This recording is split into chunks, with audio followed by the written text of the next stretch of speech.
வணக்கம். இன்றைக்கி பாண்டியன் ஸ்டோர் சீரியலில் என்ன நடந்ததுன்னு பார்ப்போம். தனியாக விட்டுட்டு போயிட்டாங்க இந்த நடிகையை சுகன்யா வந்துட்டு பார்க்குது, பொறுமை இழந்து போச்சு. ஃபோன் பண்ணாமல் ஃபோன் எடுக்க மாட்டேங்கிறான். ஃபோன் எடுத்தால் பேசினா கட் பண்ணுறான். உடனே கடுப்பாகி ஃபோனை போடுது பழனிக்கு ஃபோன் பண்ணி உடனே கிளம்பி வாங்க. என்னது கிளம்பி வாவா? ஏன் இங்கே உட்காந்து என்ன வீட்டு வேலைக்காரியா? நான் எல்லாத்தையும் விட்டுட்டு போயிட்டீங்க, ஒத்தால எத்தனை சமாளிக்கிறது அப்படின்னு அந்த பொண்ணு சொல்லுது. உடனே இல்லை நீ வா, அப்போ உடனே வரலை, நடக்கிறதே வேறு அப்படின்னு சொல்லிடுது. ரெண்டு பக்கமும் இடிடாங்கிற மாதிரி, அந்த பக்கம் மண்டையில் மூளையே மசாலாவே இல்லாத பாண்டியன், இந்த பக்கம் வந்துக்கிட்டு மூளை பூரா வக்கரம் வச்சுருக்கிற இந்த பொம்பளை, இதுக்கு பக்கத்தில் அந்த நடுவில் நிற்கிறவன் இவன் பழனிக்கு ஒரு தைரியம் கொடுத்து வளர்க்கவும் இல்லை. தூக்கி போட்டு போடி அப்படின்ட்டு இந்த பொம்பளையும் போயா அப்படின்னு அந்த ஆளையும் விட்டுட்டு போய் ஒழுங்காக போய் மூட்டை பொழைச்சா கூட ஒழுங்காக பொழைச்சி சாப்பிட்டு ஸ்டாண்டில் படுத்துவங்களாம். இந்த பொழைக்கிறதுக்கு இந்த பொம்பளைட்டையும் அந்த ஆள்கிட்டையும். ஆனால் அவன் பொறுமைசாலிக்கு பிறந்த பொறுமைசாலி அங்கேருந்து வரான். வந்து வீட்டுக்கு வந்தால் என்ன நினச்சிக்கிட்டு இருக்கிறேன், நீ வேட்டில் விட்டுட்டு போயிட்டீங்க நீங்கள் அப்படின்னு. இல்லை நானே வேலைக்காரியா 5 பேருக்கு சமைச்சு போடுறதுக்கு நான் அப்படின்னு. என்னது சமைச்சு போடுறதுக்கா? அப்போ நீ என்னத்துக்கு? எங்கள் அக்கா சொல்லும்போது வேணாம், எங்கள் அக்கா என்ன என்கிட்ட கேட்டாங்க, சொன்னாங்க, வீட்டை பார்த்துக்கா சமைச்சு போடுங்க அதான் அப்படின்னு. சரி வேணாம், ஒரு ஹோட்டலில் வாங்கிட்டு கொடு அப்படின்னு. ஹோட்டலில் வாங்கினா மாமாவுக்கு பிடிக்காது. உங்கள் மாமாவுக்கு பிடிக்காதுன்னா சரி, இப்போ நான் சமைக்கிறேம்மா, வந்து எடுபடி வேலை செய்யி, வீட்டை கூட்டு, வீட்டை பெருக்கு, மாப்பு போடு, எனக்கு காய்கறி வெட்டி கொடு, இந்த வேலையெல்லாம் பாரு அப்படிங்கிறாங்க.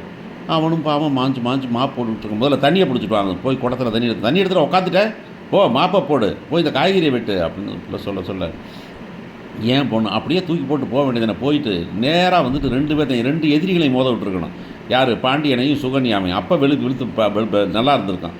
ஆனால் இது ஒரு பாவம் பிடிச்சது வாயில்லா பூச்சி அப்படியே கூட்டிகிட்டு இருக்கும்போது கரெக்டாக சரவணன் வந்துடான். சரவணன் வந்து என்ன மாமா பாரு அத்தைக்கு ஹெல்ப் பண்ணுறாரு அப்படிங்கும்போது இந்த பொண்ணு இது வர்றது தெரியாமல் உள்ளாரந்தே கத்திருச்சு. என்னடா என்னையா பண்ணிகிட்டு இருக்க? எவ்வளோ நேரம் தான் ஒரு வேலையை பார்ப்பேன், நீ எல்லாம் வேலை பார்த்து உன் கூட சேர்ந்து வச்சுருக்கு. நான் பேசாமல் கல்யாணம் முடிச்சது பேசாமல் இருந்துருக்கலாம். நான் என்ன பொழப்புக்கு ஒன்றே கல்யாணம் முடிச்சு தொலைஞ்சின்னு தெரியல, நீங்களாம் அது கல்யாணம் முடிச்சுக்கிட்ட பேசாமல் வேலையை கல்யாணம் முடிச்சு திரும்பி அதை எடுபடி அதில் பண்ணுறது அப்படின்னு ஒரே தான் மானம் கிட்ட பேத்து முடிச்சு பேசிக்கிட்டே. என்ன பண்ணி நான் கேட்குறேன் பதில் நீ ஒன்றும் சொல்ல மாட்டேங்கிற அப்படின்ட்டு வெளியே வந்தா.